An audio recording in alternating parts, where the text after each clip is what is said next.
Welcome to this tournament report for the Warhammer Open held in Maastricht between 24th and 26th of April. So this was a 8-round tournament where instead of the normal 3 or 5 rounds, we played a bit more, which meant that it used a specific type of pairing system. So the first 4 rounds actually decided in which bracket you would end up, and then within these brackets, we would play the other four games afterwards. Meaning that if you performed really well in the first 4 games, then you would end up in a very high bracket, and if you performed a bit less well, then you would end up in a lower bracket. So I personally did like this quite a lot, because after then the first 4 games, I ended up in the second bracket, and that meant that for the rest of the game, for the rest of the tournament, I could take it a little bit easier, because I definitely couldn't win the event anymore. But it also meant that even within that bracket, if you were to lose a couple of games, you would still play against the same level basically for the rest of the tournament. So I thought that was really nice. Probably there's also stories about people who had the reverse experience, but it's a different way of doing the tournament and organizing it. So that was quite refreshing for a change. Now the tournament itself. I brought my Stormcast because it's an 8-round tournament and that is quite a lot. So I thought I would just go with the army I felt most comfortable with. Um, and then the one restriction for this tournament was that we were only allowed to bring Games Workshop models. This was communicated in advance already. So it was quite clear that no 3D prints were allowed, and also everything had to be Games Workshop official, etc., etc., which does limit my collection somewhat because not all of my stuff is per se Games Workshop. So I had to shift, for example, from Eridan to Indrasta, but then again, that's also not the worst thing in the world. So I played the Sentinels of the Bleak Citadel. I played Master of the Path Scouting Force to get a bit of a more general approach for singles. So usually in teams, I would play Master of the Path's Restless Energy, preferably, to be able to score a bit more high in the matchups that are good for me. Whereas I think that Master Path Scouting Force is more general purpose and allows for more wins but smaller wins. So what do we play? We play Indrasta. I have reinforced concussors, Vanguard Raptors with long strikes, a small unit. Then some Quest Soulsworn, some Reclusions reinforced. And then in the second regiment, we have Tornus with some Stormstrike Paladors. And I also brought a Lord Relictor and a Lord Terminals. So again, the Lord Relictor instead of a Knight Relictor because I did not have the actual model.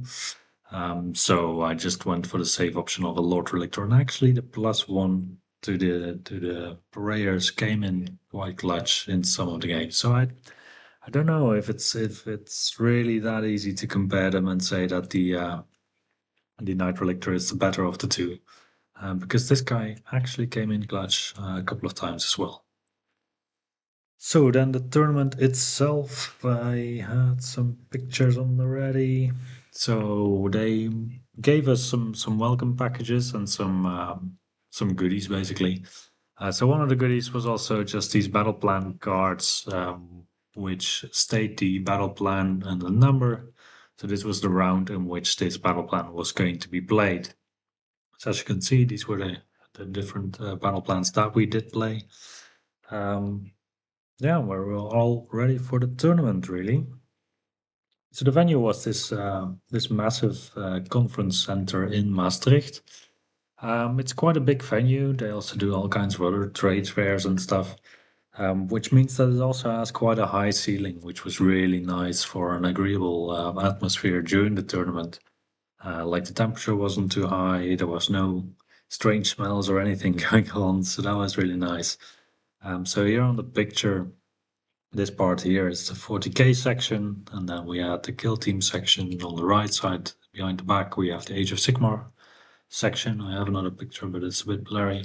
So we were playing over here, and yeah, just the venue in general was just great for the event.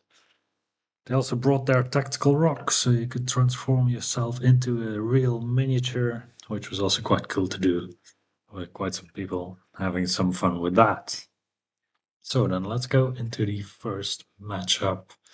So I was matched against David Piot, who was playing the Skaven Fleshmelt Menagerie with 2 times reinforced Rat Ogres, a Brute Terror, and then a Plague Priest on a Furnace and a Grey Seer on a Bell. So starting off against Skaven, I found was quite nice because I have played the matchups quite a lot of times. And I know that my Stormcast army in general can handle Skaven if I keep them under control. So yeah, there is a lot of bodies, there's a lot of recursion. But generally, if I manage to delete the Red Ogres, they do not manage to delete the remaining Stormcast that I have on the table afterwards. So I was really looking for the engagement between his Red Ogres early in the game and my combat pieces to try to eliminate his Red Ogres from the board. And in this matchup specifically, Indrasta could maybe handle the Bruter, ideally. So we'll see what happens. So we are playing cyclic shifts. We are playing with the places of power in the middle and the 6 objectives at the edge. I am playing more drops than my opponent, so I am preparing for having to start the game. My opponent, by the way, he was playing, let's just have a check, Restless Energy Master Buffs. So he wants to flip the objectives that I control, and he wants to control these 2 objectives mostly in the bottom right, because they are the number 2 for Restless Energy. And he wants to kill a hero of mine. So that is quite likely going to happen. I ran into a lot of Master the Paths this weekend, and I think it might be a reason to go for some fewer drops instead of 4. Even though Stormcast heroes are not the easiest to kill per se. So during deployment, I already usually arrange my units a bit on the board to get a bit of an estimation of where I am going to put it.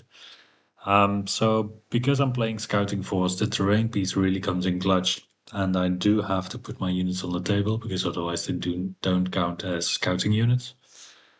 So here we have the Quest of Soulsworn ready to be deployed. Concussors, generally they start in the woods, because if my opponent gets a lucky double in some way or gets the start or anything, I would like to get a -1 to hit on my opponent for targeting the Concussors. Usually the woods are a bit more in the front line, so they are a bit more towards the front line. But also their mobility really helps out to threaten the board already early game. Then the reclusions, I ideally just put them anywhere on the board. So I just want them close to the portals so that they can still teleport. Stormstrike Paladors do their own thing. Usually on a flank, they take an objective, they flip an objective, keep it for a turn too long usually. And then my opponent has to deal with them in some way. They usually die. Yeah, and then we have the priest. So my deployment basically, this is all already after turn 1 movement, but basically was this. So the Quest of Soulsworn on the left with a quest marked objective. Vanguard Raptors, then the Concussors as mentioned in the forest. Here you can already see that the Reclusions are a bit more up the field, but I'll explain that a bit later, and the Stormstrike Paladors on the right. So my opponent's deployment was Clan Rats in the middle, 2 units of Rat Ogres, 1 in the forest, 1 just touching the objective. Then the Bell and the Plague Furnace, the Brute Tower, and the little character dude over there. And then Plague Monks to take the other objective. So my opponent did give me the first turn to start, and then I think he did a bit of a surprising thing, which was to put a Gnawhole on the right side. I can imagine that it would give him some utility to get some units somewhere. However, from my point of view, I had my Stormstrike Paladors here. I could just, I wanted to either run onto this objective, try to take it, or I wanted to walk and then go for a long charge, depending on what my opponent would be doing. But in this case, I could just walk up, have an easy charge on the terrain piece, and then do anything basically that I wanted.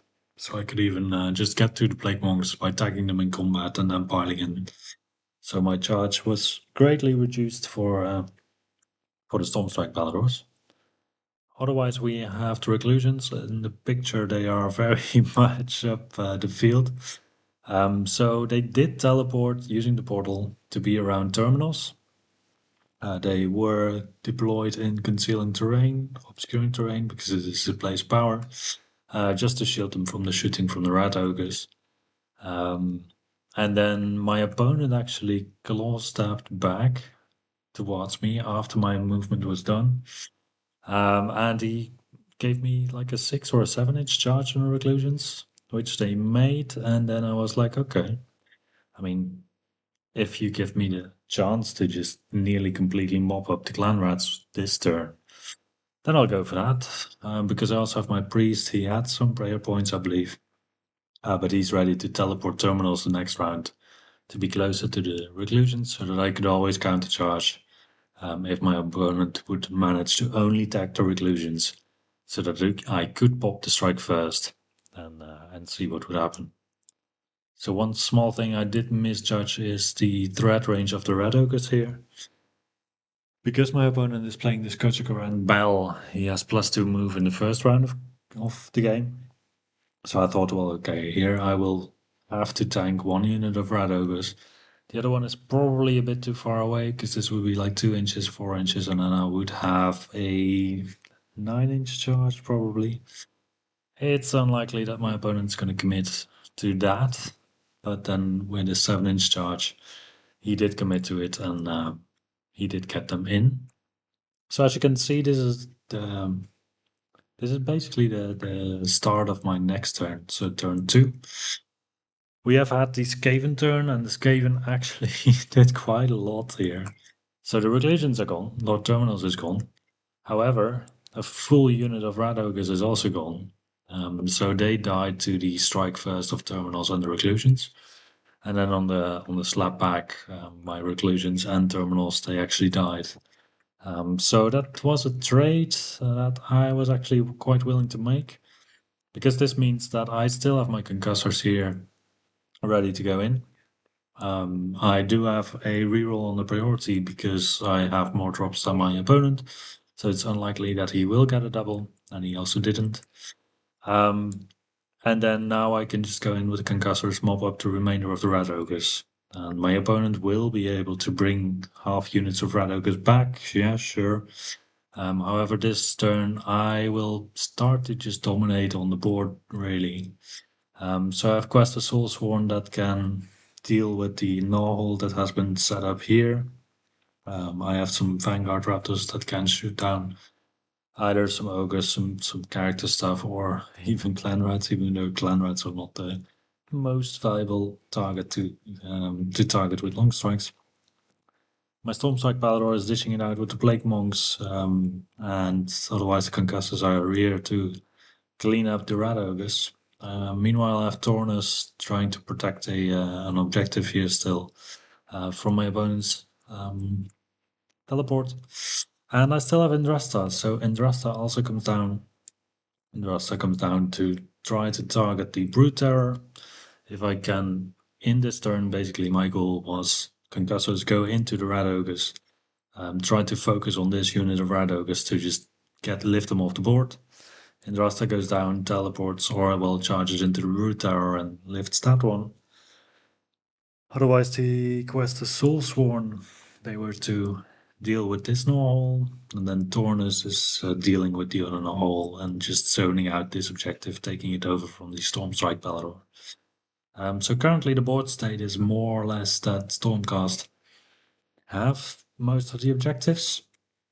And I feel like any recursion of my opponent, well, it is going to be some rat ogres likely. It might have some impact, but it's not going to really flip the table anymore. So yeah, we do clean up all the stuff that I mentioned. My opponent still has the 2 bells, and 2 clan rats survived the shooting. So that was quite impressive. And yeah, this is quite alright, I think. So later in the game, I don't exactly know anymore which turn this is. I think my opponent got the turn. Well, he did get the turn after. Hola. Oh no. So here he did get some some Radok back at some point. Just the timings. I'm a little bit lost on the timings myself as well here. Um, but over time, basically, I kept the objectives. He had to double me. I think this is the point where he started doubling me. So he brought back some Radogas. He took the double. And then I was able to turn off the objectives on the sides because my opponent put a gnaw hole. Don't know. You can not see it here, but he put a gnaw hole just here. This is the edge. So he put a gnaw hole there. So I thought, well, okay, I'll shut down these objectives to make it even harder for my opponent to score most of the objectives, really. Because this one is, it is disputable who's owning this right now. Like my opponent can still move and stuff, but I also have Tornas in range. So over time, I will be able to score these three for sure, and my opponent will just score probably that one. So in the end, I still managed to dominate the board more or less, and my opponent's really struggling to get some points. He does get rid of the concussors eventually. Tornus is being a hero, and he's just tanking everything and just scoring the objective for me. So that is great. I have a GT little trick where my Knight Lord Relictor is just zoning out this entire objective by being in the middle of it and not allowing anyone to go on. And over time, my opponent is pointing at Tornus like this guy. What is he doing there?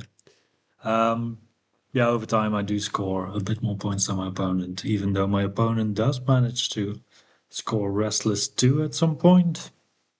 He did score Master 1. I don't know if he scored Master 2 actually.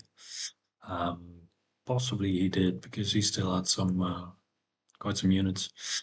Meanwhile, I did score Master 1. I did score Scouting 1 and 2, I think. Maybe not 3. So in the end, with the objective control, that was mostly in my favor. I did win this game. I think I could have. Well, the start was very aggressive, so I was thinking that maybe I don't know if I should have gone in. I think I should have gone in. Yeah, I think it's a good trade for me if this trades with this. Then again, if it doesn't, this place is littered with places of power. So I could also have waited and just gone in a later turn. But I don't know. I think it's quite alright like this. Otherwise, my opponent would have probably shifted with the Red Ogres here towards my Stormcast Paladors, taking those out. I would have had a little bit more of a passive game if I had stuck here. Probably not even able to go on this objective in my next turn. So I think this was quite a good trade for me. Yeah, I like the flow of the battle.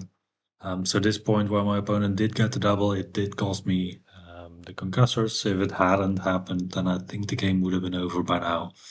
But my opponent giving me the double also, or taking the double also meant that I was underdog for the rest of the game. So that was also not beneficial to him. So, second game, one win in the bank, happily. So for the second game, I was playing against Martin Braxton Lemire. He was playing Cities of Sigmar with 5 drops, so more drops than me. Also Restless Energy Master Paths, which was quite popular. He was playing 3 Guild Cavaliers, 2 units reinforced. Then he was playing Marshal and Unmarshal and some Command Corps. Zenestra as well, Gazentol, the whole set of different things. He was also playing a Battle Mage on Hurricanum, which I had not seen before, but it was actually quite impressive to see. So I didn't really focus. It's a bit of a spoiler. Didn't really focus on that Celestial Hurricanum during the game, and then at the end it started to really pile up. So passing seasons. My opponent has more drops than me, so I can decide who gets to start this game. So considering the fact that my opponent is playing Callous and Toll, and the fact that Cities of Sigmar damage output is actually not that high against Stormcast, I was like, yeah, maybe I'll just give you a chance to get a double with a reroll, sure. Because in passing seasons, if I go first, I can go on the corner objectives. I can claim those and I can tell you to come towards me, and either here on a quest marked objective, I am gonna sit there with a 5 up ward save with 18 wounds. And we can dish it out there. It's perfectly fine by me. Like, my unit is worth 200 points. Your marshal, your free guild cavalry, it's 300 points. You have some extra investment of some characters and stuff. I think it's a fine trade if you just go all the way here, because this distance is also quite far. So, and then I can still attack you with my Stormcast Valorors, and then probably that's not a good idea for you.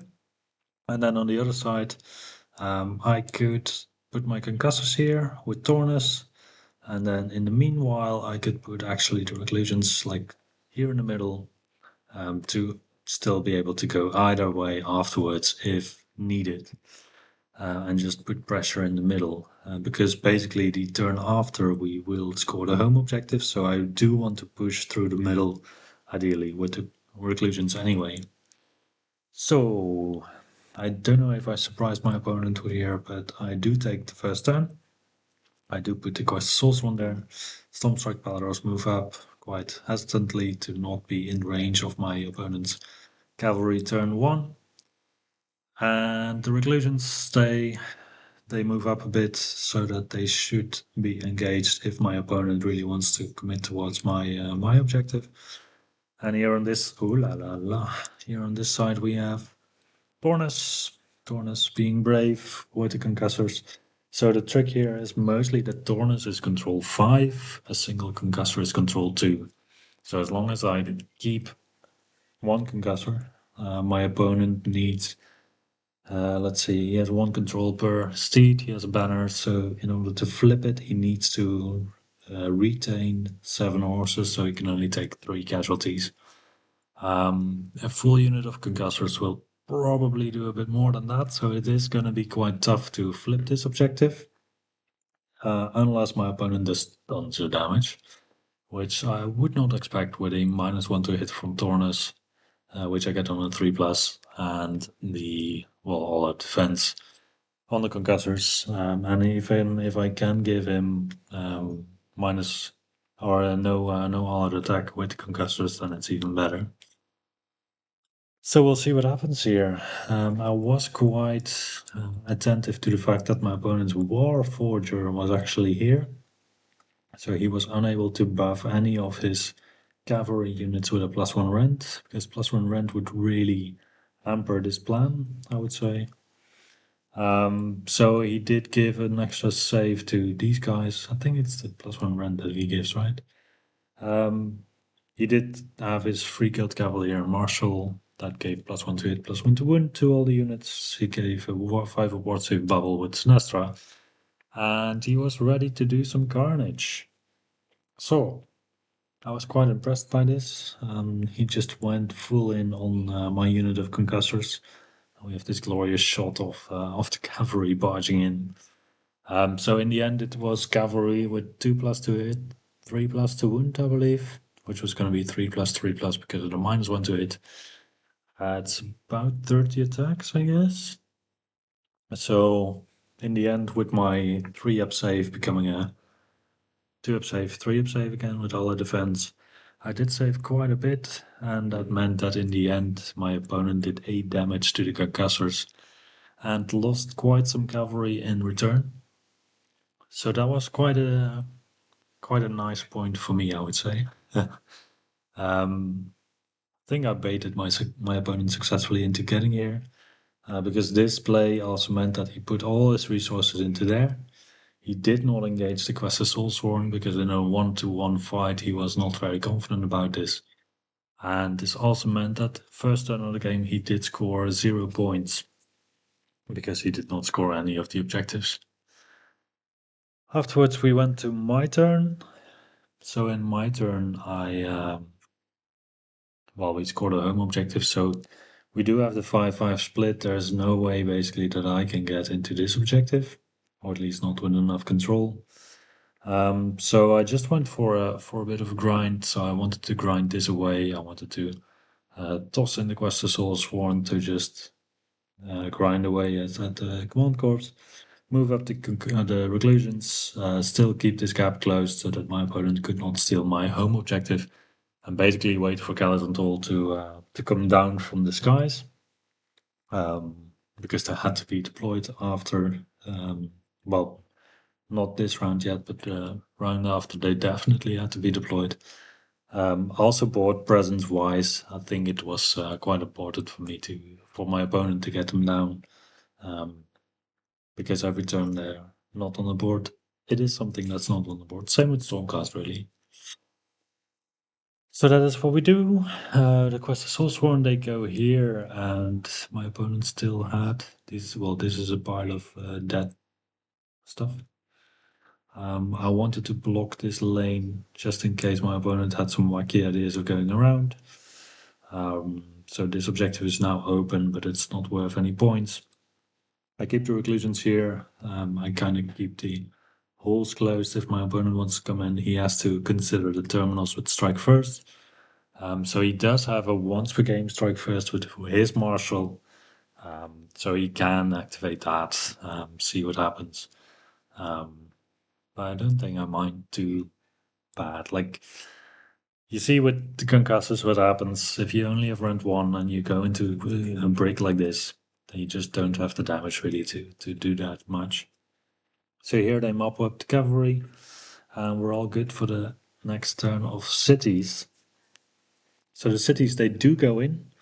This is a picture of a bit of a later stage, because at this point, the concussors are here, the priest is here. At this point, well, the long strike teleported with the portal. The priest is over here now. The concussors are over here. I think they both teleported, so let's see. I think so. This was the end of my turn. And then we went to my opponent's turn. He did hero phase stuff. I don't know if I teleported the concussors already then. I think it is turn after. I think he took a double. And I teleported the concussors. I think he took a double, yeah. So I teleported the concussors on the double turn of my opponent after my opponent had tossed in these guys. Oh, this had to be 9 inches then, so I can't really follow exactly what happened here. Let's see. Well, anyway, he went in with everything onto the reclusions. He killed some reclusions, lost a horse. So that went way better for him than the engagement with the concussors. Otherwise, the concussors, they went over here. They're ready for a counterattack onto the cavalry now. And this is then my turn 3 when Indrasta also came in to charge here. I think this is even turn 4 because Indrasta then came in a turn before already. I think we were scoring these ones now, but I'm not sure anymore. Passing seasons just confuses me out sometimes. Anyway, we do continue with the grind with the Quest of Soulsworn. They're holding up quite well. Stormstrike Paladors are defending my home objective from Caladan Toll. And we're dishing it out in the middle. And then a couple of rounds later, or one round later, this is the situation. So Andrasta and Concussors in the middle. We have a priest defending this objective. We have the Quest of Soulsworn defending this objective. Stormstrike Palaros with control 5 with the 2 models. They actually managed to keep this one quite well. My opponent's Hurricanum goes towards my Vanguard Raptor to just take that one out. And yeah, basically it's kind of game over from this point on. And mostly revolved around the start of the game. So this was, I think, quite excellent. I am considering if the reclusions and terminals, they could have been here as well. But then for the next turn, they're really out of position.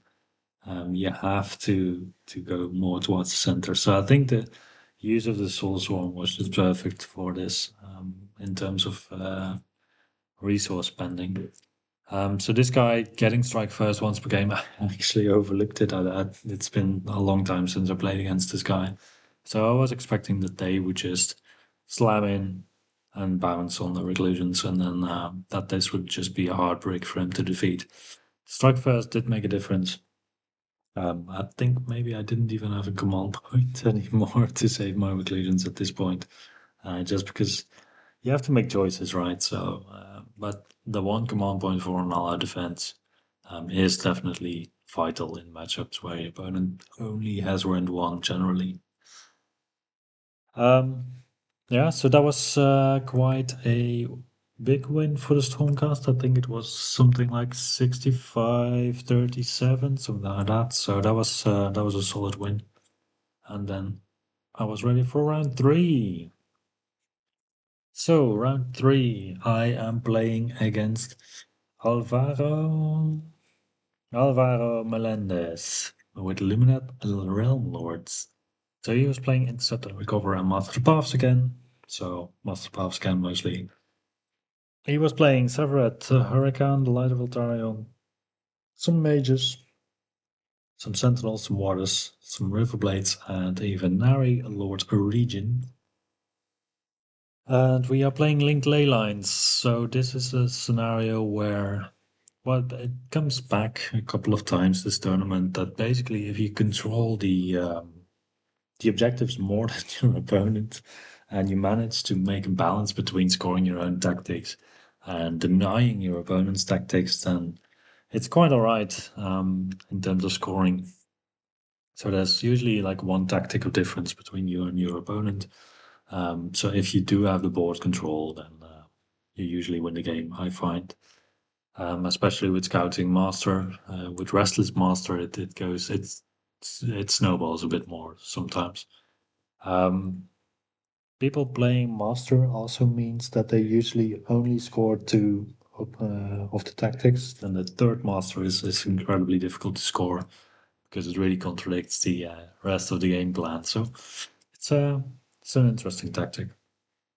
So what do we have? So linked ley lines. My opponent has quite some shooting between one fox, another fox, and the wardens. So I want to stay in obscuring as much as I can, basically. The one exception here is the reclusions, because I am bringing Tornus. I do get extra rally points on my rallies, so my opponent can try to shoot them down, but I will rally them back faster than he can delete them probably. So deployment-wise, I am preparing for getting the first turn, I believe, because yes, my opponent had 4 drops as well, and he won the roll-off. So he got to decide later who was going to start. This is a place of power, I believe, and then or no, this was not a place of power, but I made it obscuring later. I think I have to check the linked ley lines thing. Let's just have a look. Linked ley lines was it start? It is a place of power. Yeah, so then I was right.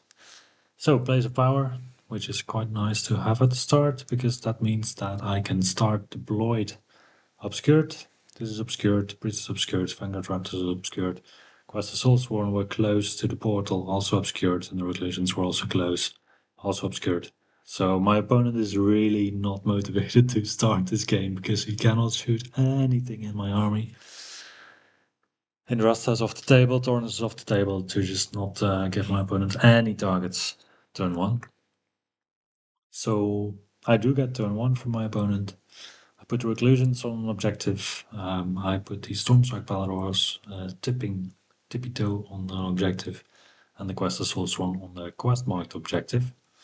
Concussors stay in the terrain. I could have moved them out a little bit, but I was a bit scared of my opponent's possibility for a double turn.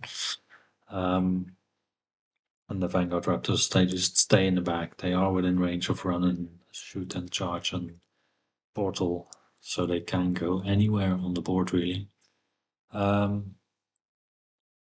There could be an argument to have one of them sticking out a little bit, so I have 18 inches covering fire.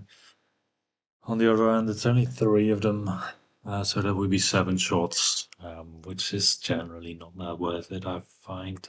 Unless you really have a condition where you're like, yeah, if my opponent takes 3 more damage, then he loses a unit, then it can be worth it. So in this fashion, I would score the full 10 points, which is nice, and I do invite my opponent towards me. These guys could have again be a little bit more central, I think, because the fight was mostly going to be in the center anyway. And they don't have to be in obscuring, so I think that was a minor misplay on my behalf, but it is manageable. So my opponent's turn, he does come forward. He does come forward a little bit to score, well, basically his own objective, but he does not want to score any of the middle ones. I think he's just a bit scared of the possible countercharge from the concussors as well. So I do have a redeploy available. I do have a countercharge available. And then if these guys really come in and they do get countercharged, then they are probably not going to survive that long. So I do take 1 casualty, and then afterwards I am in concealing terrain, making that my opponent cannot really use his full shooting output. Afterwards, we go to my turn 2. I'm looking at the board, and I'm basically like, this is quite a decent state. Like, I will score Master 1 at some point in the game, because I will be able to remove a hero somewhere.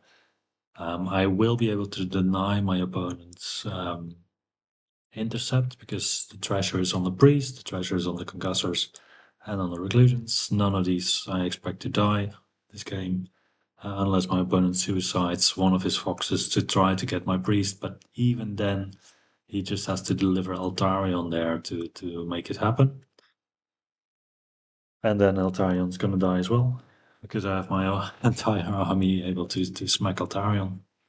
And then in this situation, I did put Andrasta down. So this turn I tried to just go for the Fox. I do have my long strikes at range of the Fox. My opponent can redeploy, but he cannot jump over this because this is more than 6 inches. So he is stuck to this corner basically. So the long strikes target him. Thornus actually has a shot into him. Andrasta has a shot into him. And then afterwards, well, the Reclusions, they could also try to do a charge. Afterwards, it is going to be a question of whether Andrasta wants to go in or not. Basically, if Andrasta goes in, then my opponent has a combat on the board, can teleport Eltarion there, and it's a bit of a toss-up if we switch, if we kill each other or not. So I have to focus on the Fox a little bit. I cannot fully focus on Eltarion, I think, because it's still only a 50-50 that I kill him, more or less. So I actually decide to just not go in with Andrasta and just chill. Also mostly because of Guarded Hero. So the current board state, my opponent can shoot the Reclusions, he can shoot long strikes if he has the range, but I don't think he has. Quest Souls are not chilling, but they are 1 redeploy away from being within 1 inch of this place of power as well. Stormstrike Palaros, I want them to die at some point, so I have my replacement unit ready. And the heroes cannot be targeted unless the shooter is within 12 inches. And Andrasta still has a 3d6 inch counter charge as well, so that is quite risky also for my opponent. If my opponent wants to shoot these, that's also fine. He has a -1 to hit. I still have at least 8 hit points with a 5 ward save. And then, yeah, Tornus himself will heal in the combat phase, stuff around him. Maybe for 1 rally, I get back Reclusions or Tornus. So I did rally also the Reclusions. I think in the end, I ended up rallying them 3 times this battle and getting a total of like 18 hit points back, something like that. So like a full unit of Reclusions. The 3 extra rally points from Tornus really helped in this matchup. So I do score 10 on the board. I had scored Scouting 1 already. I am eyeing Scouting 2, but it's currently not really possible. Let's see what this picture is. It's the same picture, more or less. So then afterwards, my opponent shifts his castle towards the right. Altarion comes finally into view of my camera. And he just focuses on the quest assault one on the flank, which is also fine by me. He does push up the wardens in the center to flip this objective. So he's gonna have these three. He's gonna have one. He's gonna have more, but no pair or no line. I don't know if more is also something on linked ley lines. 2 or more objectives. So he will score 6 points this turn. 6 plus the 3 from the previous round is 9 points. Master 1 he does not score yet.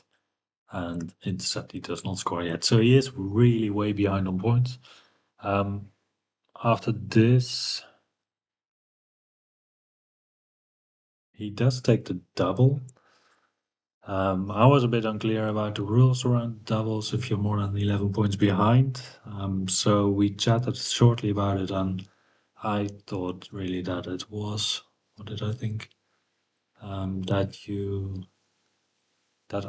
I still get to be the that I still get to be the underdog.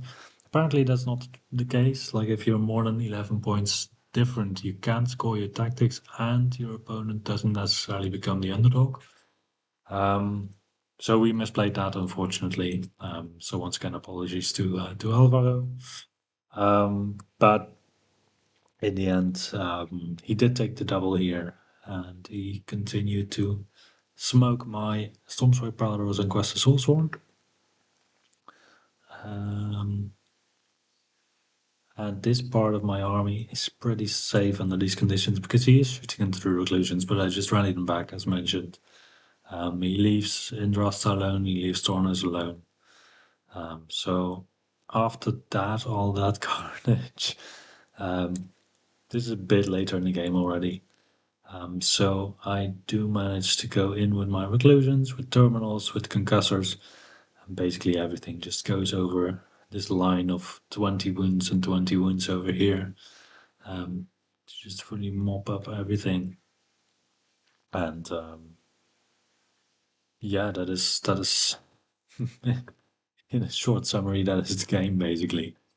So yeah, I really like this game from a pressure point of view, of just putting pressure on my opponent to come to the middle first turn, continuing this pressure second turn, and if my opponent does not come and does not commit heavily, trying to be in a safe spot, myself, counter charges everywhere as well. So because my opponent could not really commit into me, I could just wait it out and punish him once he committed. Yeah. So that was quite an interesting game I found.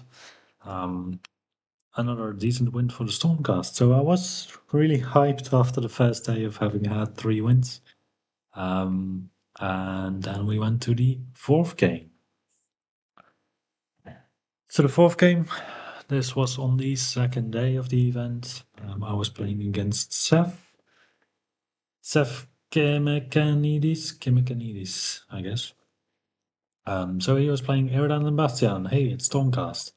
So he was playing Master Path's Restless Energy, the more aggro kind of set of tactics. He was playing 3 drops with Eridan the Witness, Prosecutors, Reclusions, some long strikes, Scatolos, and some support units. So what does this mean on the table? We were playing Surge of Slaughter. Is that Surge of Slaughter? I'm starting to recognize the Battlelands. Surge of Slaughter. Yes, yes. So this one, before we go into the battle report, let's just focus on how scouting works here. So scouting 1, in order to score it, I have to have 3 units in the attacker's territory. Scouting 2, I can score very easily with the 3 stuff in the middle. Scouting 3 is once again these 4 things. So that is a bit more difficult, but also quite manageable. So priority is there to score scouting 1 in the first turn of the game, basically, because otherwise it's going to be very difficult to score. So I do focus on getting there. I have to see if I did manage here. Yes, I did. So yeah, my objective is really to score scouting 1 first turn of the game. And let's just see what happens this game. So deployment wise, it's a bit of a mess now because everything's already way further up. So the reclusions were close to the portal. Yes, the reclusions were close to the portal. My portal is in the corner opposite of my opponent, so just bottom left corner. Maybe here's a picture where you can see them. So the reclusions were there. The Vanguard Raptors, I teleported them with the priest turn 1, so it doesn't really matter where they were. Did I teleport them with the priest? Or did they just run? Or did the reclusions just run? I think the reclusions just ran. I think so, yeah, with an auto run. So then, anyway, I end up, after the teleport of the Quest Soul Sworn from their War Scroll, I end up with the Vanguard Raptors over here. One of these was then teleported with the portal and one with the priest. Quest Soul Sworn in the corner, and the Stormstrike Palaros, they end up here after a power through. So they do make a charge, they do a power through, and they go back to block out this objective and score scouting 1 with these 3 units. I do overcommit in this scenario. I am quite aware of overcommitting here. My opponent has 2 small units of long strikes that do really hurt Stormcast, so that is it's definitely overcommitment. I do play Storm as such that deep strikes for my opponent are a bit discouraged around these blocks, and that the reclusions are within 12 inches. Once again, I think these should have been more towards the center, probably in between here. To just, I should have just kept it more tight, basically, because this is really open for destruction of my army.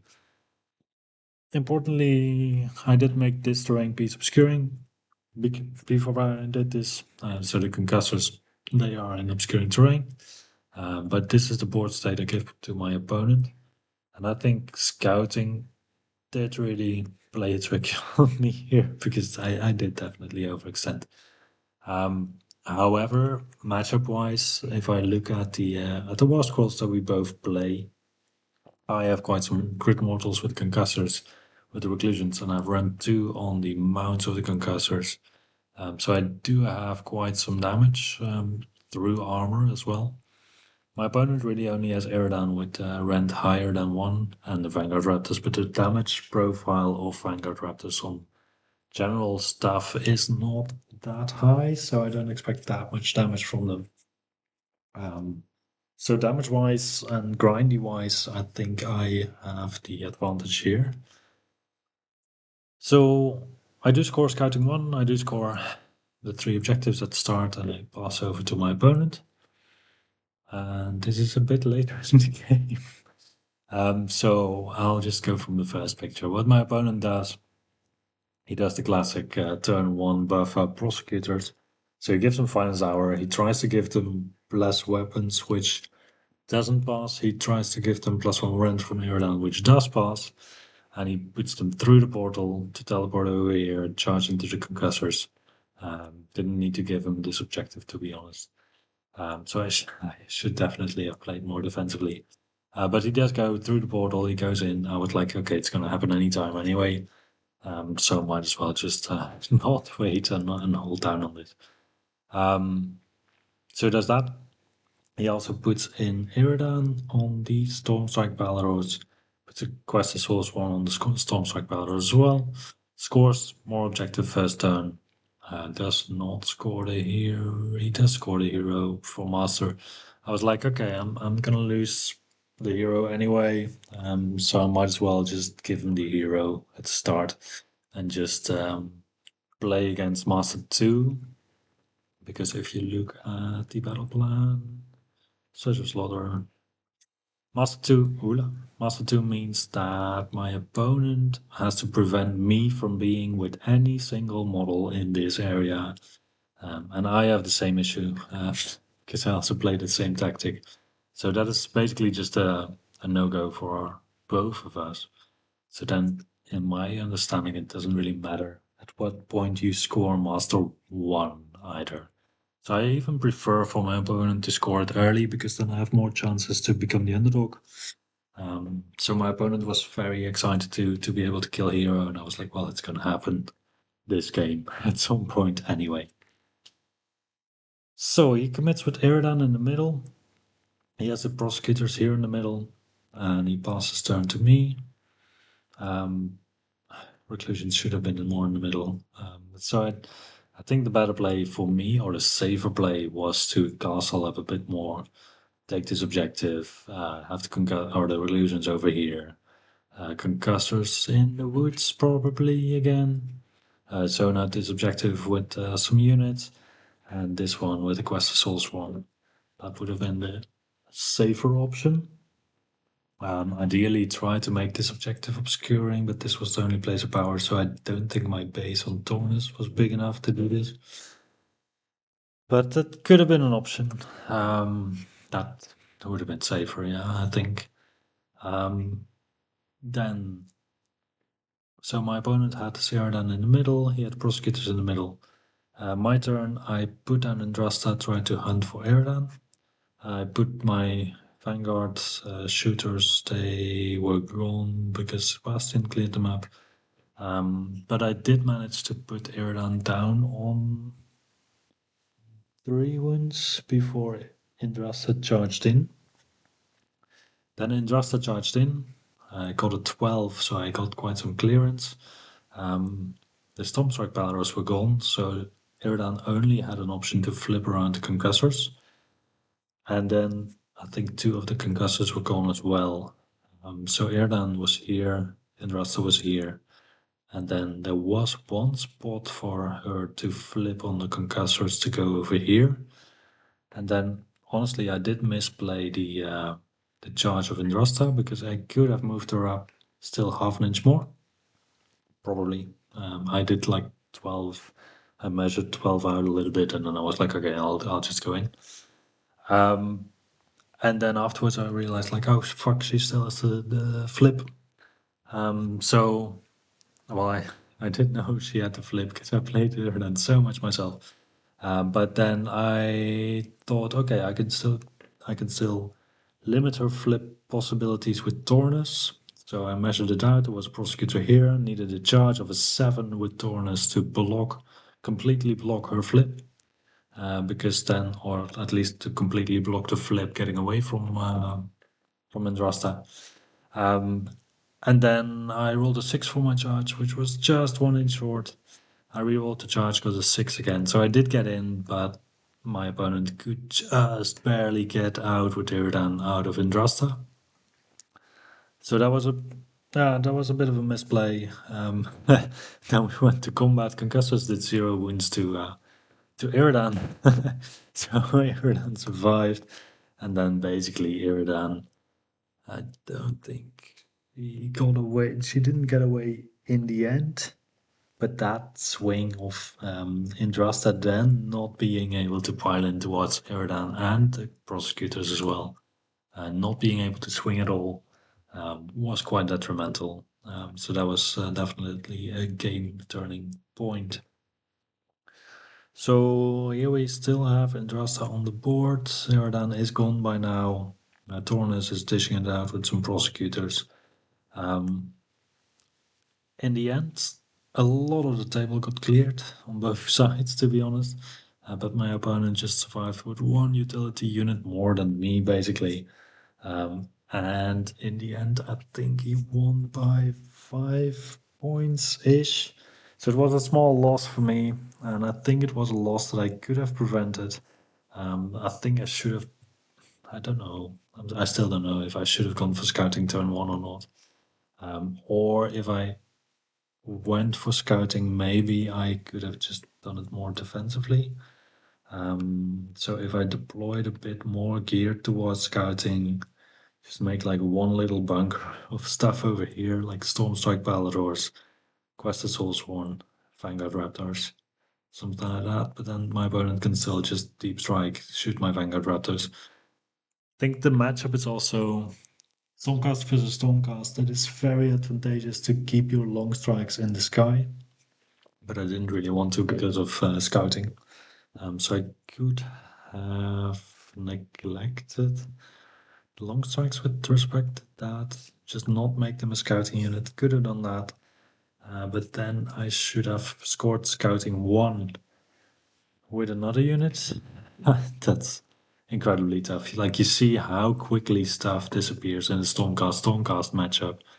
Um, so scouting 1 was really holding me back here. Yeah. Anyway, Restless was also really holding back my opponent. Surge of Slaughter is just brutal for both scouting and Restless. Um, so yeah, in the end, it was a very close game. So some very small mistakes did cost me the game, sadly, but well played to my opponent.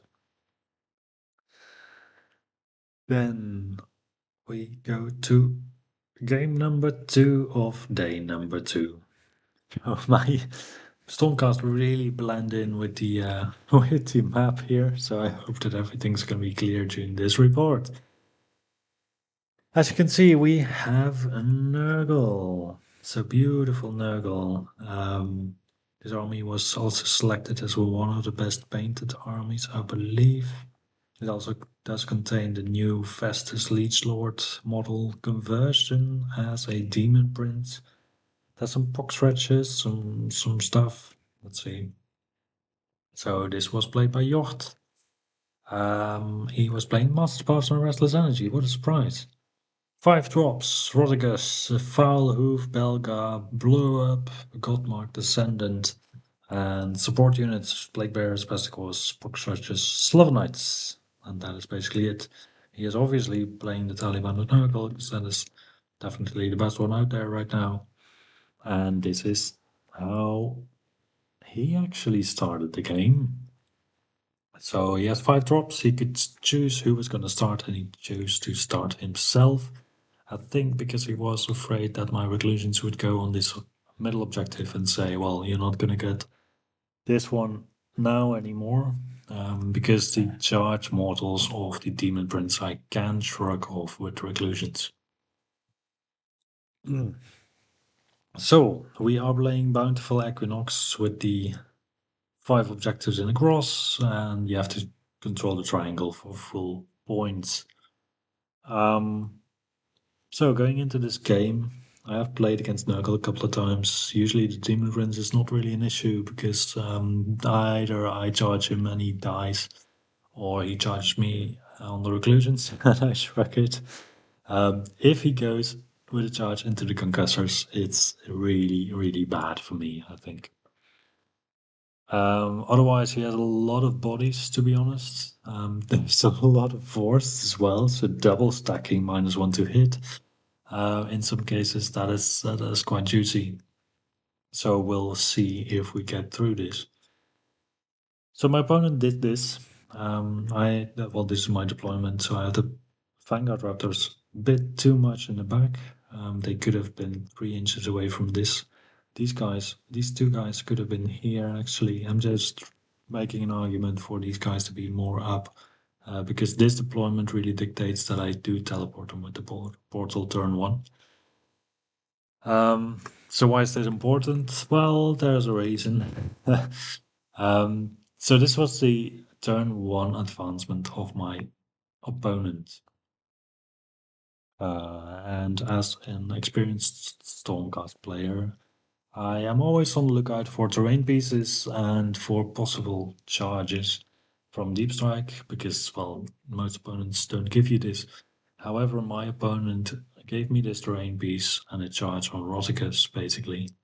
Because this guy is way further up because of his tiny base compared to Roticus.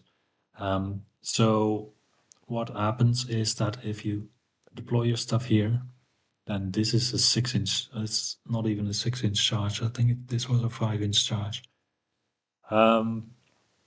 So yeah, this is what it is. So turn 1, I just went for the Rotica skill, and I just tried to make that happen. So my thought was, if I lift Rotica's first turn of the game, then the rest of the game is going to be way easier because suddenly Tornus can just start healing randomly within his combat range everywhere. So I will not have to think about disease at all, really. Don't really care about the Demon Prince if I can just lift Roticus in one go. So my opponent gave me a spot, and I tried to go for it. As you can see, the Vanguard Raptors are here quite a lot upfield. This is because the priest started the game, teleported the concussors to be here, and then in my movement phase I could use the rain piece for the teleport of the Vanguard Raptors. So what is important here is that because I teleported with my priest the concussors went over here. They were now in range for my opponent to countercast a no command spell. And as you can see from this picture, we have a beautiful assembly of little models. But unfortunately, the concussors are not very close to Rotigus because they failed their 5-inch charge. And they couldn't reroll the charge. In the end, we managed to. Oh, it's a very blurry die. To put 19 wounds on Rotigus with the combined forces of the Vanguard Raptors, the shooting of some concussors, shooting from Andrasta, combat attacks of Andrasta, and he's left at 3 hit points. So we go back to the argument of putting the Vanguard Raptors further up the board, not translocating in the movement phase, instead going for anything else, and then teleporting them with the portal in the movement phase to this exact same location to just have a reroll on the charge, because then I would have lifted Roticus. So that was a bit of a shame. Otherwise, what do we do? So the Stormstrike Paladors, they move up to basically, I just want to close down these objectives for my opponents, and I want to score the middle. So I want to bring my scoring stuff towards the middle, so that is Terminals, the Reclusions, and Tornus. Terminals gives +3 control to Ruination units, so these 3 units combined have a total control of, what is it again, 23, 20 something. Let's count. 6 plus 2 is 8, plus 5 is 13, plus 9, 22. 22 control is decent enough if you have a combat profile that also smacks down the control of your opponent. So, yeah, this was a bit unfortunate. However, it's not the end of the game yet. My opponent still has an Andrasta in the back of Roticus to deal with, and still a unit of concussors. The obvious thing here is to throw in a Demon Prince on the concussors and just hope that Andrasta dies to mortals from disease or whatever. And just to dish it out in the middle. So basically, that is what my opponent is going to do. I did keep terminals away from the Reclusions for now because they are the plague progenitor, and I do not want to have terminals just die randomly. So here's another close-up of the gorgeous army of my opponent. So fighting continues. I do eventually end up killing Roticus, but not immediately, unfortunately. And we have a big smackdown in the middle. I do control most of the middle most of the time, but in the end, Nurgle does grind me out. The Quest of Souls were in the end quite vital in the removal, actually, of Roticus. One of the concussors survives because my opponent charges in, kills a couple, and I am out of combat, so I just walk away. Because I still consider scouting here in my game plan. Bountiful Equinox also divides the board up in half, so with a Nurgle advancement of this, I could have gone for scouting one turn one instead of doing this. This was such a marvelous opening for me to take advantage of, I thought.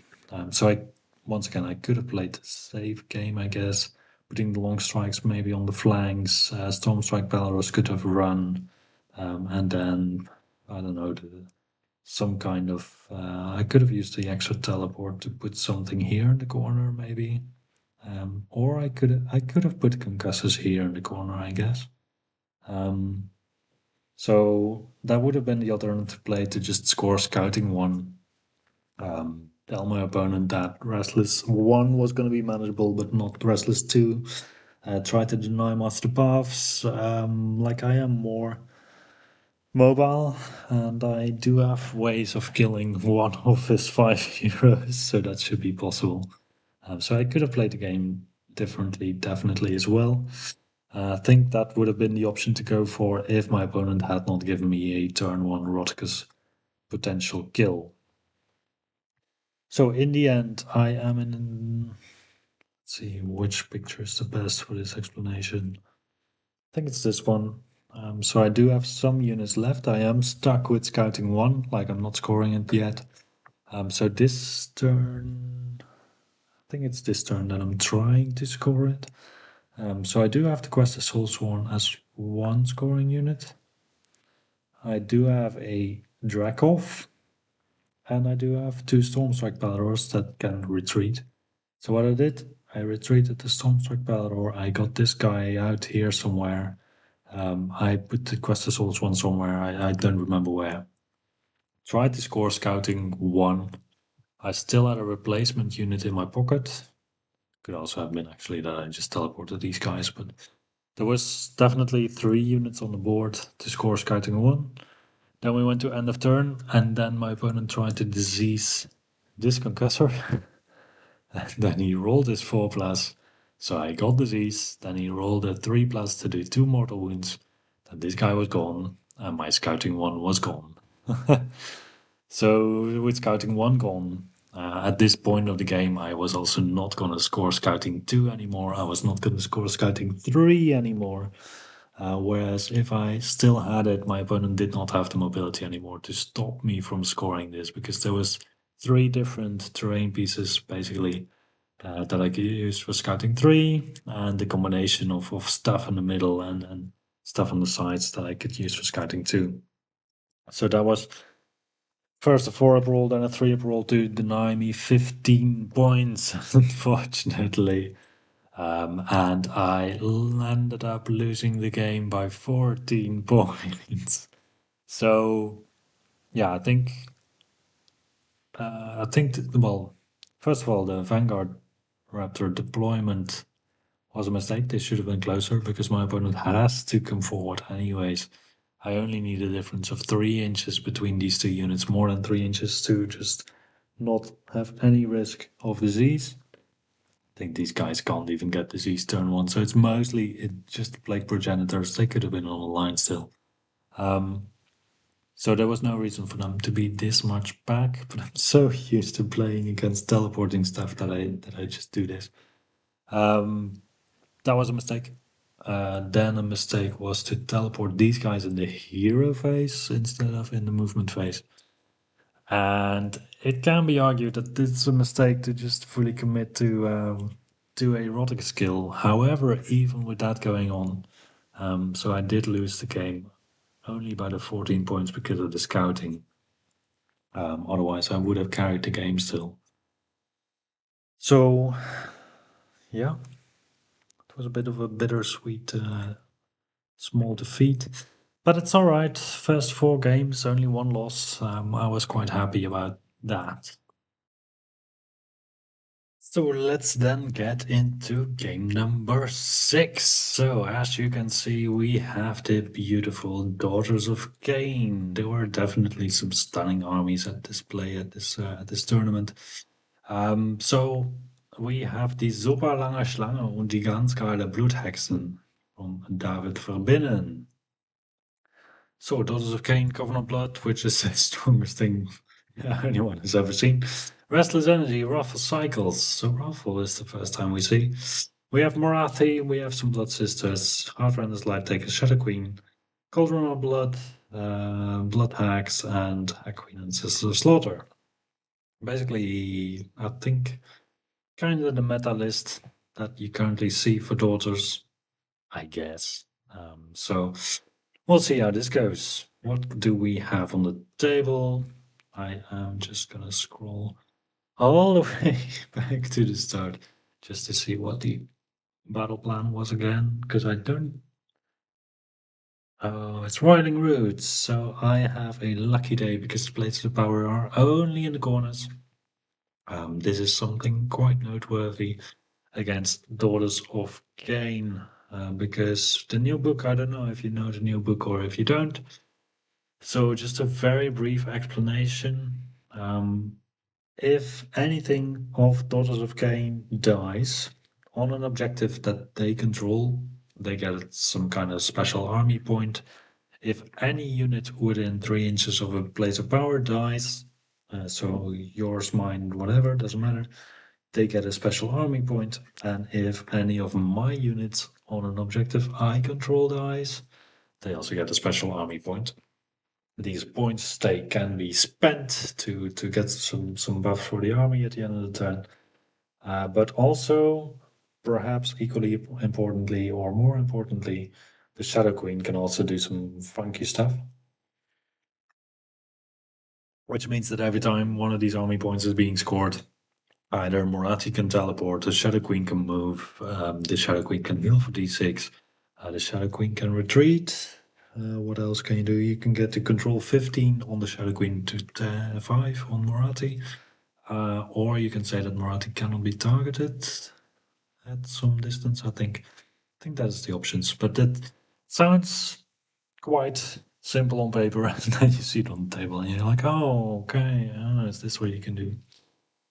Um, so let's see what we have. We have my army. We have my opponent's army. So once again, I do set myself up for a possible turn one.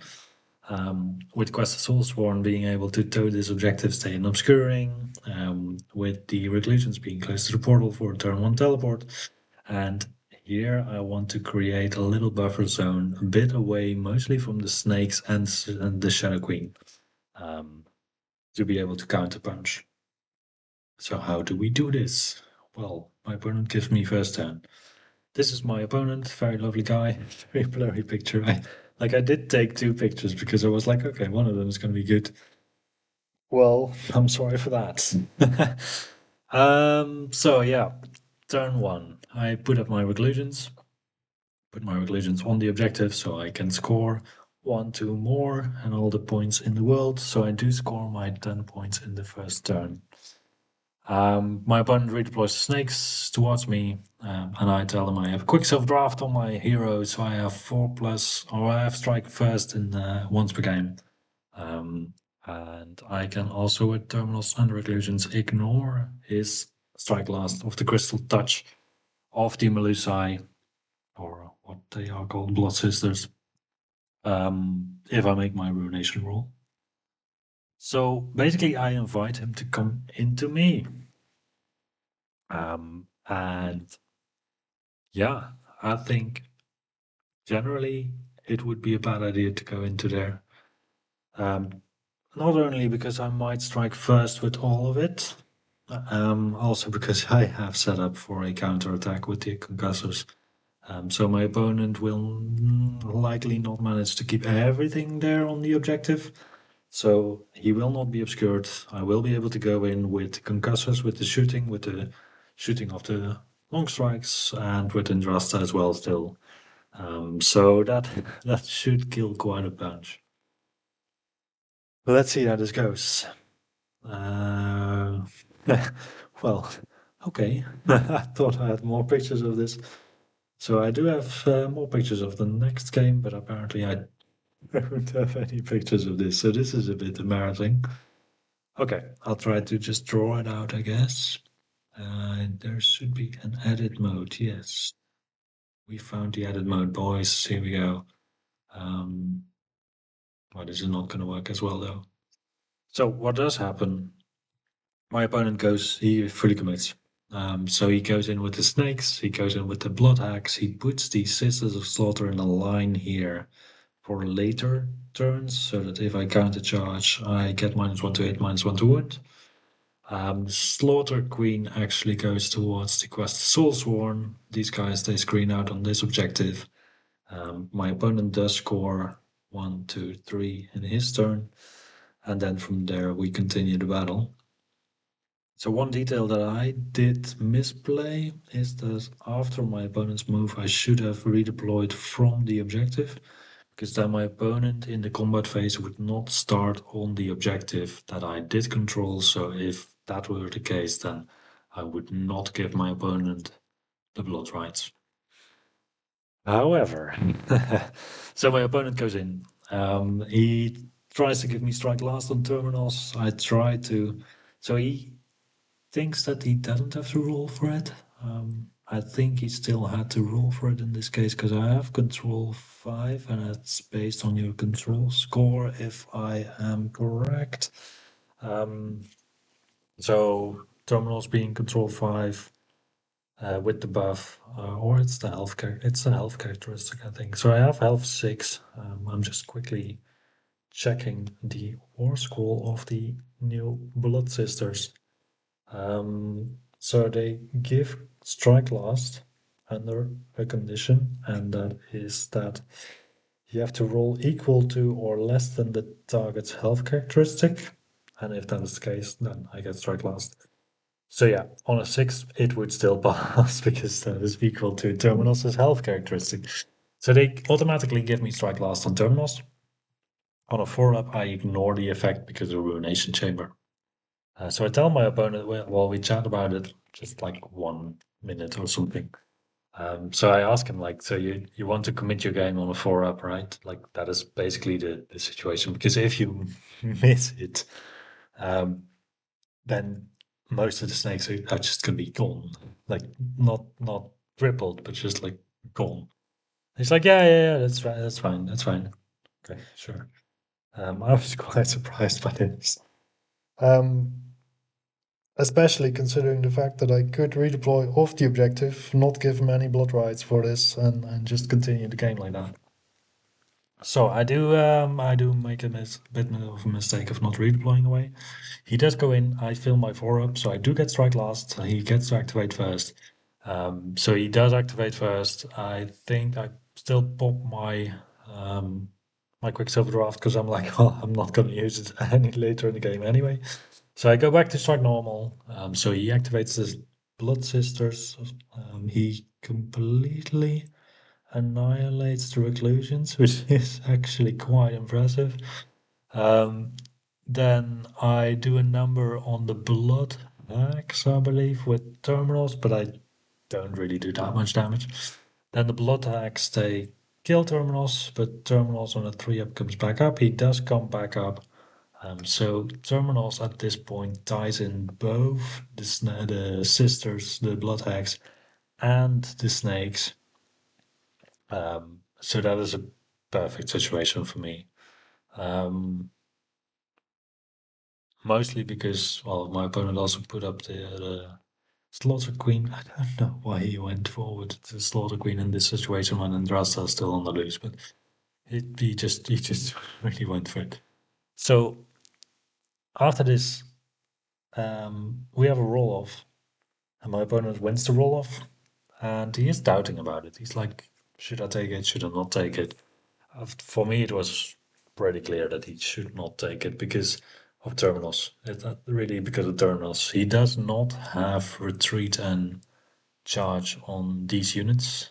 I think he could have actually chosen it with the blood rights, but he didn't. He just went for the +1 to hit, +1 to wound. He had a lovely chart to see what he could do, so he can get the retreat and charge. He didn't take it, so they were stuck. They were just completely stuck. Um, like he could retreat and then just not be in combat and just leave terminals alone.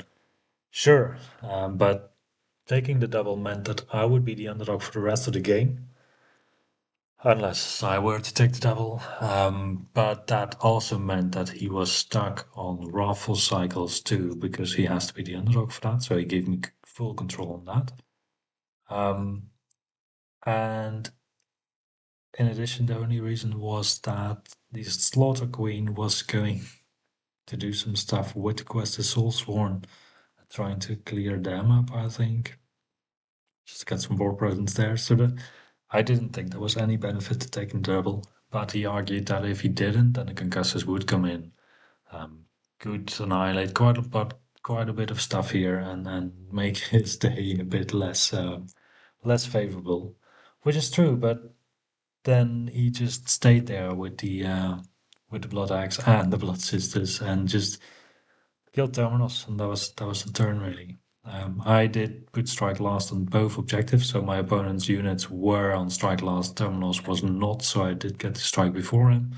Shadow Queen also was strike last. I did redeploy off the objective here with the Quest of Soulsworn, so that I would not give a blood right to my opponent. So that was, I don't know, it was just a bit of a big mess, I think. Then my turn, I went in with the concussors.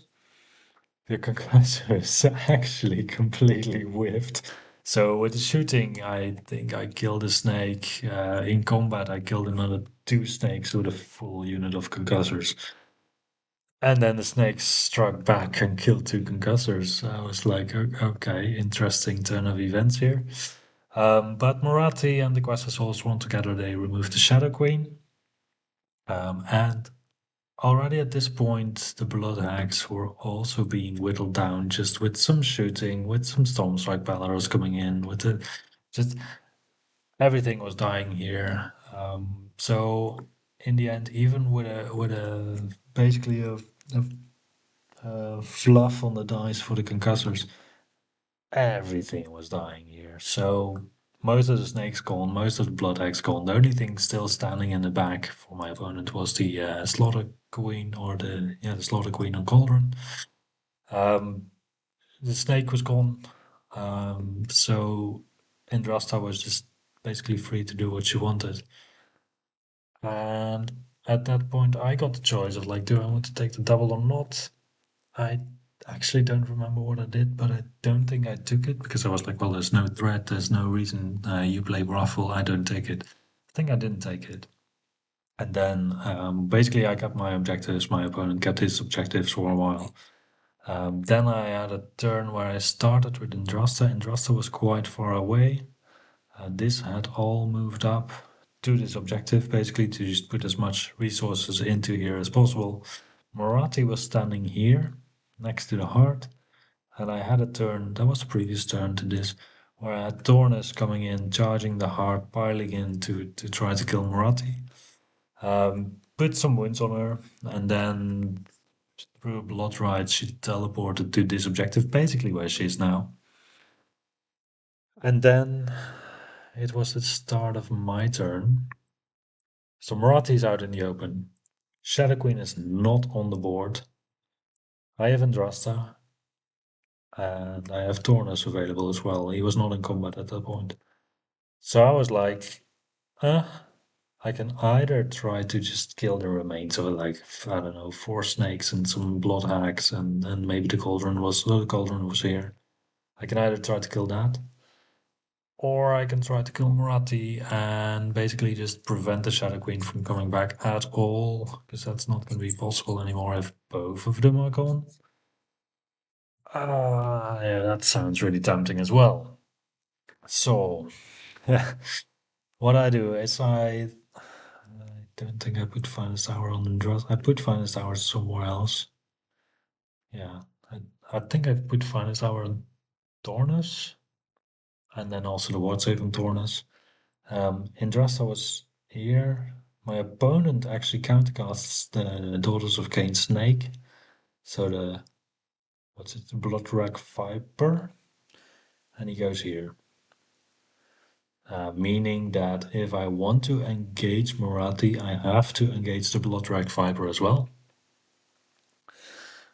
And I'm like, oh, sure, fine. If my opponent can make the 4+, then at the start of the game, then I can also make some kind of roll, right? So Andrasta's here. Andrasta moves towards the portal, teleports with the portal to be at a 9-inch charge from Moratti and the snake. Snake cannot redeploy, so I have a guaranteed charge. Tornus moves here to have a 3-inch charge to Moratti. Then I cannot see Moratti, so I cannot shoot at Moratti, but I shoot a little bit at Snake. Snake takes some damage, but not really consequential. Tornus charges in, Andrasta charges in. Then the snake on a 3 plus gives me strike last on Andrasta. I'm like, okay, sure, fine. Um, I'll just smack Marathi a bit later then. Um, Dornus does not manage to give his -1 to hit on a 3 plus. Snake attacks into Andrasta. And because I have strike last now from the snake, it's a really nice piece. Because I have strike last, he scores critical hits on 4 plus. He has 4 attacks, and he scores 3 critical hits, which is 9 mortal wounds. And I do not make a single ward save, so Indrasta dies. Jesus. So after that, Tornus does not manage to kill Marathi. And well, the board state kind of flipped. So I could have just piled everything into here and just killed all the stuff here and said, like, okay, you can do as many blood rights as you want. This turn, I do not really care because the only thing you can do is just tell Marathi to get control 5 or teleport her around to one spot where you want to be. Um, but in the current situation, what happened is while Tornus is still engaged with Marathi, I score some points. I pass the turn to my opponent. He then puts down the Shadow Queen because there's no limit on how far away you have to be from your opponent for reviving the Shadow Queen. He puts the Shadow Queen down in combat with Tornus. He activates a spell on Marathi to strike with the Shadow Queen. He kills Tornus. That triggers a Blood Rite. Then he moves with the Shadow Queen somewhere else. And then he can charge somewhere else with the Shadow Queen in the combat phase. It's like, oh god, no. So that was we had an interesting thing come up though. Like, oh well, it didn't come up in this game, but so the snake, the Bloodwrack Viper, on a 3 plus, he scores critical hits on 4 plus for the rest of the or well against strike last really. Um, if you combine that with an effect like Tornus' effect of -1 to hit, then you hit me on 5s, but on 4 plus would still be crits.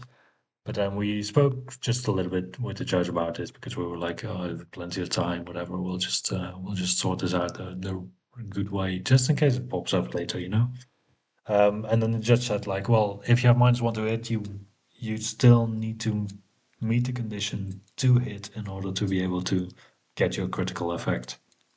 So yeah, Tornus, you should have given -1 to hit, and then Andrasta would have lived. So yeah, it was really great to see the army play out, and I'm quite enthusiastic about Daughters of Cain myself now. Honestly, I think that the price difference between Bloodstalkers, Bloodhags, and regular Witch Elves has to be re-evaluated because I mean, this is like 1.5 times the wound pool for Witch Elves, and you have crit mortals on top and some extra damage and stuff. So they are definitely the better choice right now. So but I think over time the book will even out a bit. The snakes will get more expensive. I don't know if the witches should get cheaper though. They probably will. Blood axe might stay the same, but I think the snakes are gonna go to 320 or something. 340 is not even that crazy for 30 wins with this damage output. 400 points wouldn't even be too crazy because I think concussors are 420. So this could be 400 points for real, yeah. Could definitely be. Um, yeah, so all in all, good game. My opponent did take the win because of this entire Intrasta kerfuffle, we'll call it. And yeah, major learning point. I should have redeployed these guys to just delay the blood rights of my opponent. Then next game. So we are still within the second bracket of the tournament. So good players all round. This is going to be before last game, and I was like, oh, thank God, something very relaxing. Cities of Sigmar. I faced them in the second round. I'm quite confident into them. And this time we have a bit of a similar army. So we have some Wilder Corps Hunters. Oh, I can take the list again. We have Alexander Sluka, Fearless Exemplars, 5 drops, Master Paths, Waffle Cycles with Pontifex Sinistra, another blobe of Cavaliers, Skeleton Toll, and some shooting support, more or less. So we are playing Life Cycle.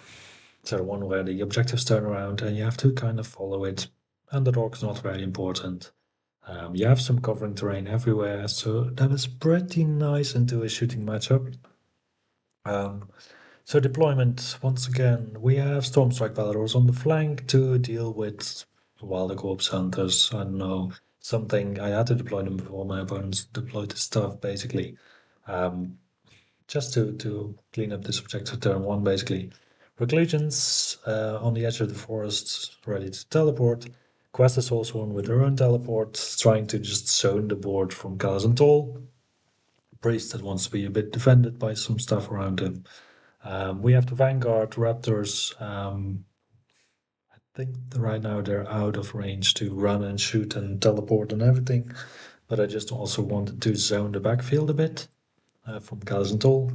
Here on the right side, we have our friend Tornus and the Concussors. So basically, this is the same thing that I played against the other cavalry block. So on life cycle, as you can see, we have quite some terrain here. So every game that I played, I had a pre-game terrain chat with my opponent. As you can see, the terrain was on some of the maps quite sparse. Like this map. It's like, oh yeah, there's terrain on this map. So these are actually forests. It's also bountiful equinox, so it kind of makes sense. But like I started the games usually like, okay, what do you want to do with the terrain?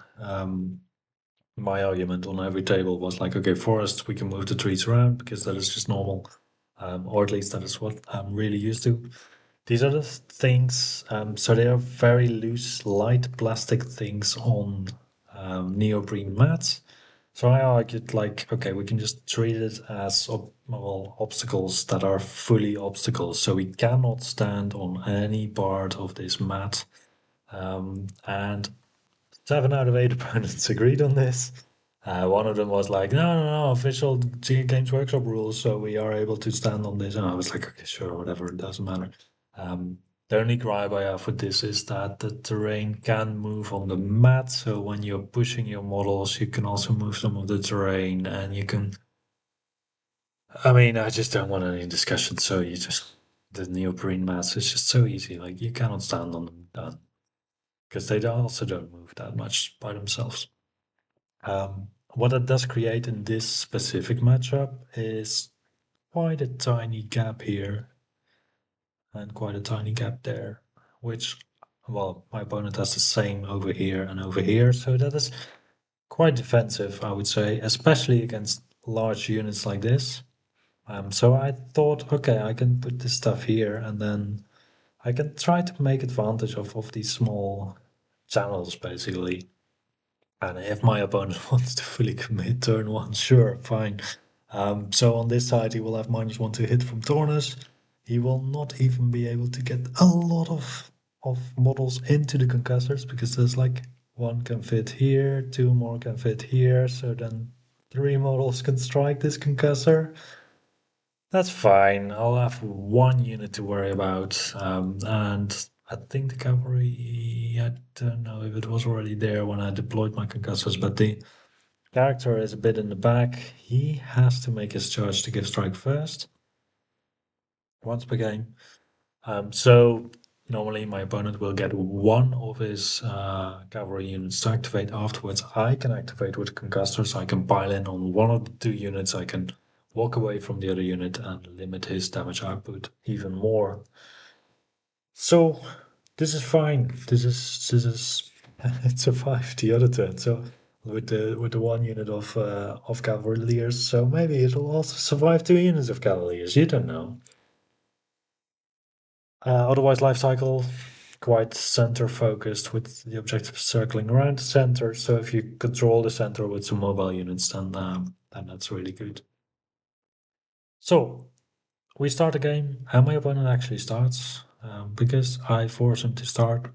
I thought he would take a very passive turn because I am out of range with everything in my army. Because I measured it out, and he cannot shoot Tornus because I've guarded hero. So he has no shooting targets. So the only thing he could do is to commit with his big blob into my concussors, which he does. So this is a bit of a weird angle here. But here there is 5 cavalry left, and on the other side there is less. I think there's 3 cavalry left. Um, I think I don't even know for sure, but he kills some of the concussors. The concussors in the end basically they trade 1-to-1 with the 2 units of cavalry. It's insane. It's solid. So yeah, my opponent commits. Tornus survives. I put the ward save on Tornus as well, so I take 2 wounds, and then I'm happy to go for this grind. Um, and then my opponent does score these 10 points. And then in my turn, I go on this, remove the Wilder Corpse, stay in obscuring terrain, ready for a next turn to just go here. Quest the Soulsworn, they stay around here, around this terrain piece to zone out some Colors and Tool stuff. This zones out some Colors and Tool. I basically want to force my opponent to put Colors and Toll in the middle of the table so that I don't have to go to the edge of the table to deal with them.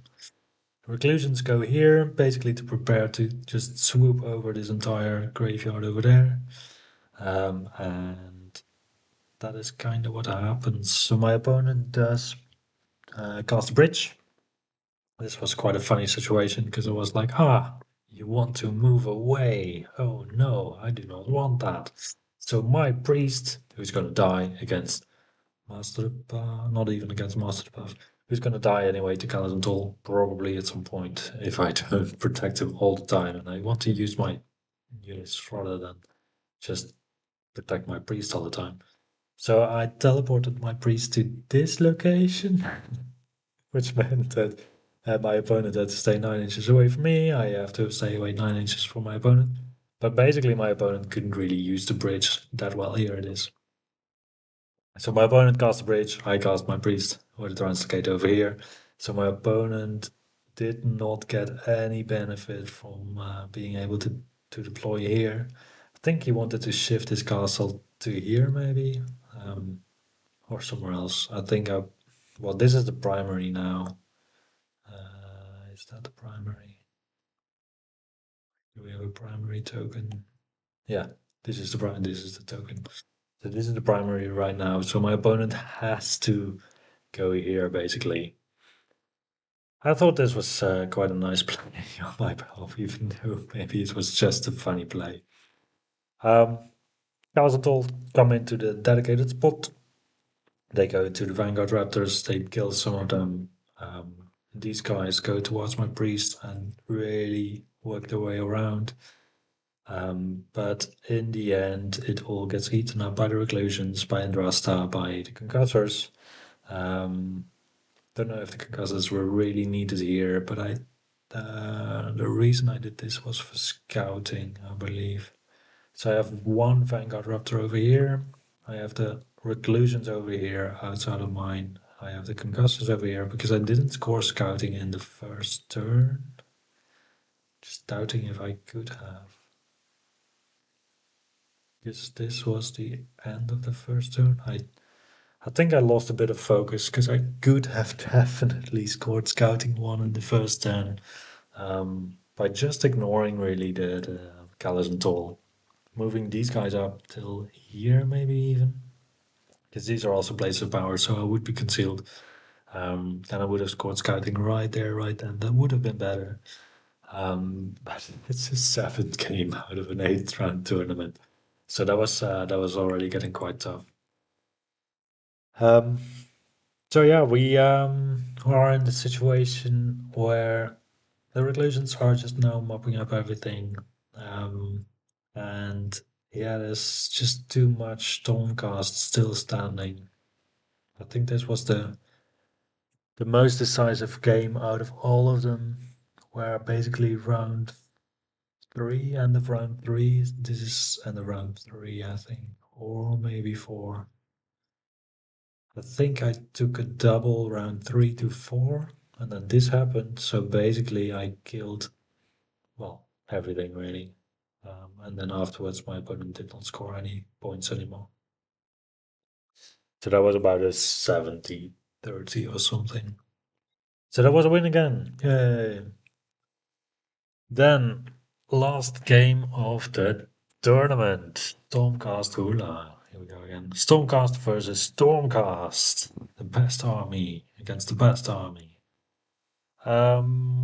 My opponent was Ivan Carbonell. So he's a mate of mine, playing in the same team in some team tournaments as well. Master Paths, Restless Energy. So he's going for the more aggressive version. He's playing Neve Black Talon. He's playing Quest of Soulsworn, Bastion Catalos, and Vanguard Paladors with Starstrike Javelins, with some support stuff basically. Um, so he's not playing scouting. He doesn't have to deploy everything on the table. So basically, his shooting units are off the table, and the rest is on the table. We are playing. This is side. This is not side. This is not riding route either. This is. What's the name of this one? This is a big question. What is the creeping corruption? Creeping corruption. We are playing. There we go. Ah, creeping corruption. Plenty of portals on the table, but we can only use two of them. Um, so, my game plan against this nonsense. So my opponent has the Vanguard Paladors in the corner. They are highly mobile, so I can't really catch them. There's Forest in the middle of the table. I like Forest because of the -1 to hit, which is actually quite impactful in the Stormcast matchup. Also because they give obscuring and it can neutral your opponent's shooting. And I do have to live with scouting, so I do want to score scouting one mostly as well. Um, so this battle plan, scouting one, is once again quite difficult. Um, so we spoke afterwards also about this turn one stuff, and basically the concussors and the reclusions should have swap places. So if I put my reclusions over here, my opponent really has to go away from them. I could put them on this right side to just um, to just push out my opponent. If my opponent pushes anything into this corner here, then I can also still get there. Um, and then the concussors, they can also, I can just basically just take the middle, not care about these guys at the start of the game, because they will just run around and do their thing. And I have some counterplay against them. I can neuter their output quite a bit, so that will be mostly my way to deal with them. They're only around one, and in the forest, if I'm in the forest or in obscuring terrain, they already lose their shots, so they only have the charge damage and then the combat damage, round one, all of it. So they will do some damage, but not that much. And it's 500 points out of my opponent's budget. So it's quite nice for me in my turn to tie them up and not take that much damage from my opponent's turn. So yeah, after the game we talked about this and I should have swapped this. But what did I do? I did put the concussors here. I put the reclusions there. Um, I wanted to zone out this objective for now. I wanted to zone out this one, and this one is actually a bit of a story there. So I took first turn, I took this, I took this, and I did not take this yet because my opponent had his stuff on there and then moved away in the hero phase. He redeployed them, I think. I think he redeployed them because this is after my opponent's movement. So I translocated my Quested Soulsworn. Did my opponent have 5 drops? I think my opponent had 5 drops and he had to start. No, he had 3 drops. I don't know. I'm a bit lost on the order here, but I know that I translocated these guys to be over here, so I did not score this on my turn. But I did try to just draw my opponent out. So I think I started, my opponent took these away with a redeploy or something. And then at the start of my opponent's turn, he buffed him up, he gave him Finest Hour, he gave him an extra attack. And I translocated on here to just draw them out towards this side rather than towards the concussors, because I was like, 2 units of Quest Soulsworn plus Bastion might be a bit too much for my lovely concussors. Because there will be some casualties at some point then. So, what I didn't talk about yet. This is a bit later.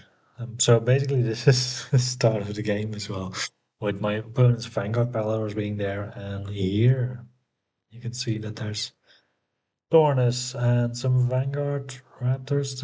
It was only Tornus at the start of the game, so you can see the little. Oh, Jesus. You can see the little counter here, maybe. Oh, it's just off screen. This little counter. And this one. So that one indicates the 5 award save on Tornus. Tornus was on this objective, and he was very happy there. So Tornus is control 5, and that's quite nice because I start the game on this objective. I was, let me think, I was quite far away. My opponent deployed his stuff really at the back, which was possibly a mistake. So he ran to his portal, he teleported with the portal to be 9 inches away from Tornus. Then I redeployed 4 inches, so I was actually at a little bit more than 12 inches away from my opponent. Or I was a bit more than 12 inches. Or I rolled a 3, I think, something like that. He couldn't really do that much to Tornus, so he did shoot a bit on him. He put the Vanguard Raptors down to shoot at Tornus, and I was like, okay, sure, or whatever. So then, this was a bit of a pickle for my opponent, because then at the start of my turn, I had Tornus still there. Tornus used the rally to go back to full because he gets the 3 rally points plus the 6 dice. Um, And then the reclusions being here, whether it was reclusions or concussors, so we spoke already about the fact that the reclusions, the concussors should have swapped. So if the concussors had been here, my opponents had to use his beacon anyway. So he has to beacon away the Storm Strike or the Vanguard Paladors with the priest that he teleported to be here, more or less. So he used the beacon, teleport these guys away. But that left the priest, which gave me master buffs and his unit of Vanguard Raptors. So actually, it was just Tornus going there, and me having some Vanguard Raptors in the back. So the Vanguard Raptors shot at some stuff is to reduce my opponent's chances of using covering fire and later be able to use the portal. And then Tornus went in and basically cleaned up the rest because after the volley of the Vanguard Raptors, there was not that much left. Um, so that was a really nice change or trade, like full activation of a 500 point unit of my opponent. My opponent not getting anything out of that, and then Tornus coming back and mopping up 2 units. That was just gold. That was solid gold. Um, so here on this side, concussors were in the woods. My opponent diverted the Quest Souls one to my Quest Souls one, completely annihilated them. These guys then went into the concussors, meaning that I got to swing first with the concussors at his Soulsworn.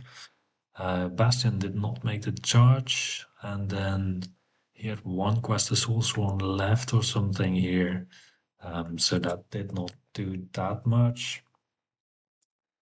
And then this is my turn. I put in Trust into the Vanguard Raptors, and that was, or Vanguard Paladors, and that was just totally pointless. Shouldn't have done that at all. I put in Stormstrike Paladors into the Quest of Soulsworn, which I know is a good way to deal with Quest of Soulsworn because I have Finest Hour, he has no. I have run 2 against him, he has run 1 against me. It's just the right side of a coin flip, basically, and it always goes the right side. And like you stack the buffs in the right order. My Quest of Soulsworn teleports away because he's basically useless by now after having drawn out his combat unit for 1 turn. Tornus is happy, the priest is happy, and this is just too slow where it is. So this, yeah, this definitely should have been swapped. Otherwise, play is quite alright. Then my opponent's turn, so he is dealing with Indrasta by just retreating and shooting and then not caring too much. Bastian goes into the concussors, and the concussors actually have an opinion about that because they kill Bastian. This was so funny. It's like, okay, sure. So my opponent, let me think if he had anything else in terms of combat priority. He plays Neve. So Neve went in on, this is Neve Black Talon. Neve went in on something. Neve did not go in. I don't know. There was a reason why Bastion wasn't the first activation, or he just completely fluffed. That could also have been it.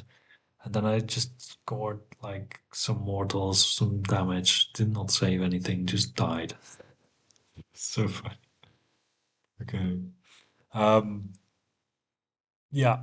So in the end, I do not actually really manage to capture this as well as I thought I would. Might have been playing too aggressive and could have just defended this a bit better, but this is a bit of a problem if you're trying to defend.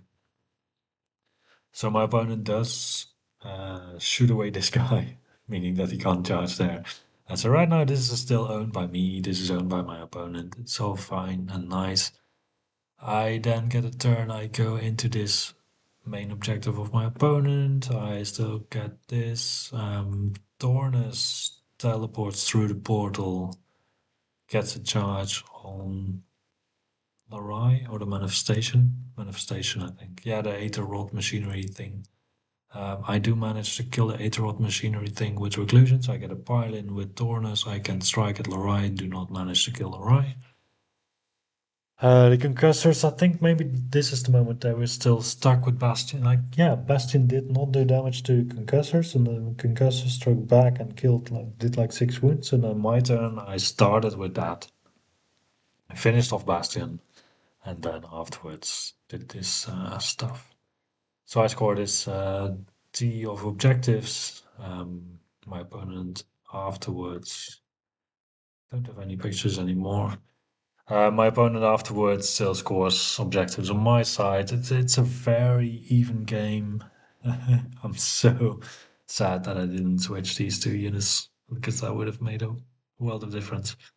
Um, but in the end, my opponent wins this game by 3 points, something like that, because the reclusions they go to mop up the floor, and then I have 3 reclusions that have to do 2 damage to vigilors to flip this objective to get 5 more points, and then I don't.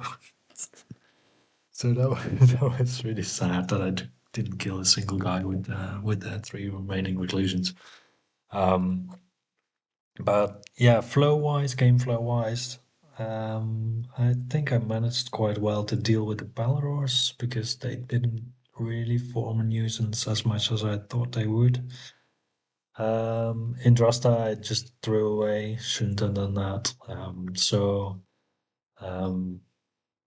in the end, I think this was the most challenging game, also because I made it a bit more challenging for myself by not properly putting this down.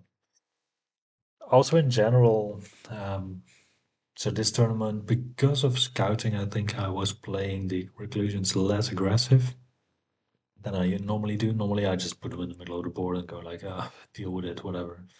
A bit like the Daughters of Cain matchup where I put them over here. This one. Um, so this works. This just really works.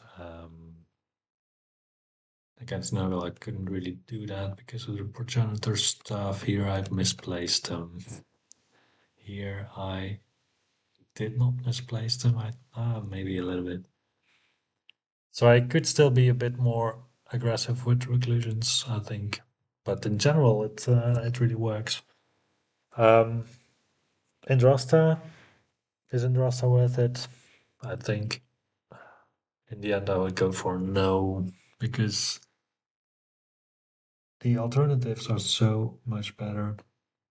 Like prosecutors, I do not value for multiple reasons, but if you compare Iridan to Indrasta, it's just a world of difference. Like Soggy Iridan gives you a priest, gives you more damage output than Indrasta.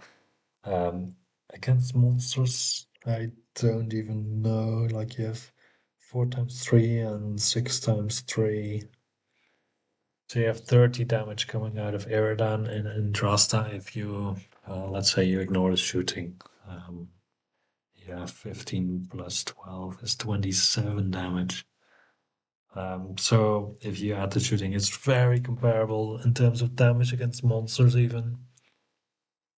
Sure, Andrasta has the 3d6 charge, but Eridan is just unkillable. Well, sometimes unkillable with the 3-up flip and the 3-up rampage ignore. Like the Eridan against Morathi could have just killed Morathi because he would have gone like, oh, snake, oh yeah, 3-up ignore, oh, reroll and 3-up ignore, I'll just ignore your snake, don't matter, no biggie. So yeah, Eridan is definitely the winner for me. So I would play the same list, just swap out Andrasta for Eridan. You have to make up some points then. I really, really like Tornus, I must say. So that was he's just a madman for he basically goes over the limit of what you expect from a hero on all the different aspects. Like 150-point hero, what do you expect is, I don't know, either some crazy wound amount or some kind of buff in combat or a spell, or like 150 is he has the 8 wounds that you want. He has the possibility of getting a one save. He has the possibility of tanking a covering fire and just ignoring it on a 4-up. And if you don't manage the 4-up, you also don't really care too much because he's at 150 points. He does give the counterplay against stuff like Nurgle, if you can heal, and Tzeentch by just healing stuff continuously. Against Destruction, he gives -1 to hit to on a 3-up, so your opponent can't really commit because it's a 3-up -1 to hit to everything. Um, so only Cruel Boys can really go in against him because of the mortals. So it's a complete package that you get. So he's very tempting to bring as well. But it's yeah, so what I would do is to toss out actually the quest of Soulsworn. You do lose the turn 1 scouting play if you do so, unless you want to run up your concussors first turn, but you don't really want to. Um, but I think scoring scouting 1 first turn is a bit of a bait, as evidenced by this matchup against Seth. Like I did this picture basically. So you do really stretch out your army for turn one scouting, and it's not worth it. So I'd rather just have a unit of 10 vanquishers instead of the Quest of Soulsworn. Quest of Soulsworn, I have a once per game teleport. I did not really use it, to be honest. Yeah, and I do have the 5 award save on objective, sure. But vanquishers are so much more buffable against most of the horde units that you nowadays encounter. Like enemy units with 5 or more models are suffering a lot against vanquishers. So this entire army is already just a prime candidate for vanquishers at the start before they take any casualties. Luminev that I played into, Skaven I played into, the cavalry that I played into. I think the cavalry is not that strong in the meta yet, but vanquishers still work into it. Nurgle vanquishers work into it. The daughters, oh my god, this was really like a vanquisher time. Vanquisher prime time. So yeah, I'm definitely swapping out then the Quest of Souls one for vanquishers and the rest of Eridan. I think that's it. I was considering maybe to try to get some Vanguard Balros into the list. Just a small unit of 3 to enable scouting a bit more. That would mean I have to depart Tornus. Tornus really impressed me though. So that is a hard sell. But then again, if you have some Vanguard Balros, you can. Uh, it's tough because I don't really want to sacrifice Tornus. I think the reason for Vanguard Balros is that they are the third scout unit that can get anywhere on the board first turn. So you have the Stormstrike Balros that move 12 inches, the Vanguard Balros that move 14. So if you go first, you will score scouting 1, but then you do overextend again. So I think um, I I don't know if I want to keep scouting 1. Um, it really depends on very small details in your list by now. So yeah, I'll have a think about that. Well, for now, thank you for watching. So I spoke about 1 hour about the first 5 matches and about 1 hour now about the last 3 ones. But that's all right. Yeah, I hope you find it interesting, all the thoughts and stuff that goes into these reports. Um, Thank you for watching, and I will see you the next time.